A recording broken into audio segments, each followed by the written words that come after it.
What's up, YouTube? It's Detroit John back with another episode of JonTalks. Before we get into it, if you would consider subscribing, it makes a big impact on my channel. I'm at 228, trying to get to 1,000. And again, I would just really appreciate if you would consider hitting that subscribe button. I've been hearing a lot of people in the Pistons community saying, well, he's not playing the young guys because he wants to tank. And Dwayne Casey is doing a great job because he's leading us to Cade Cunningham. Well, let me address something first, guys. Number one, we're in a lottery system, first of all. Genius.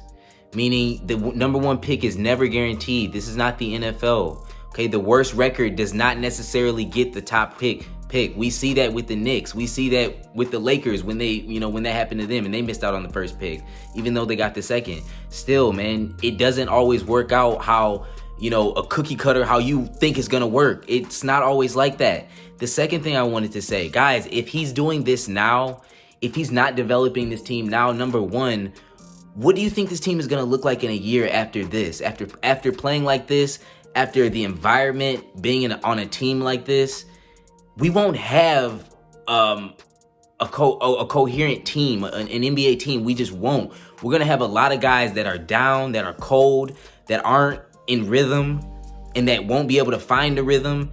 And not only that, just because we drafted Cade Cunningham, what makes you think we're gonna play him? Okay, what makes you think, if we dropped to 4 or 5, what makes you think we're gonna play a Jalen Suggs or Evan Mobley? We may not.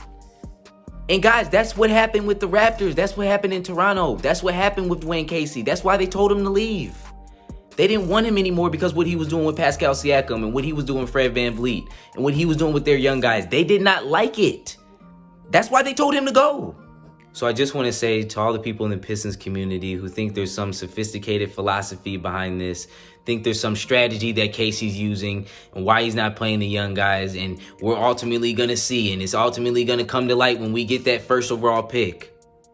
Guys, it's not going to happen, and it's some dreams and gold that they sold you. That's a lie. He doesn't have to try to lose with this rotation in this lineup, and he knows that. That's the point.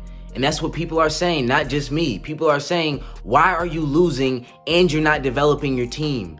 Because guess what? You don't necessarily just get to the next step automatically just by losing, okay? You still need guys like Saddiq Bey. You still need guys like Isaiah Stewart for the future.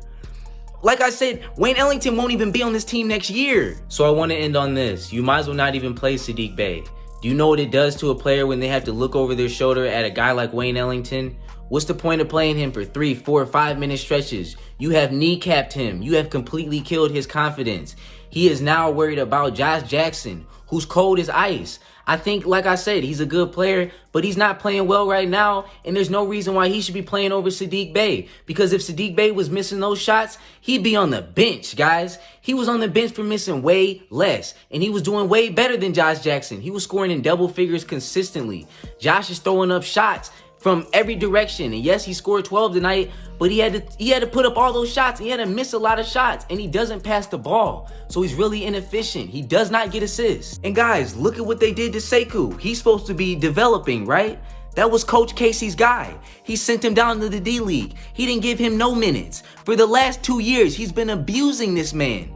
This is what's going to happen to our young guys. It's foreshadowing. It's just a forecast of what's going to happen. It's our future. How can you guys not see it? So guys, this has nothing to do with losing or shooting bad or anything like that. This is just incompetence. It's just mismanagement.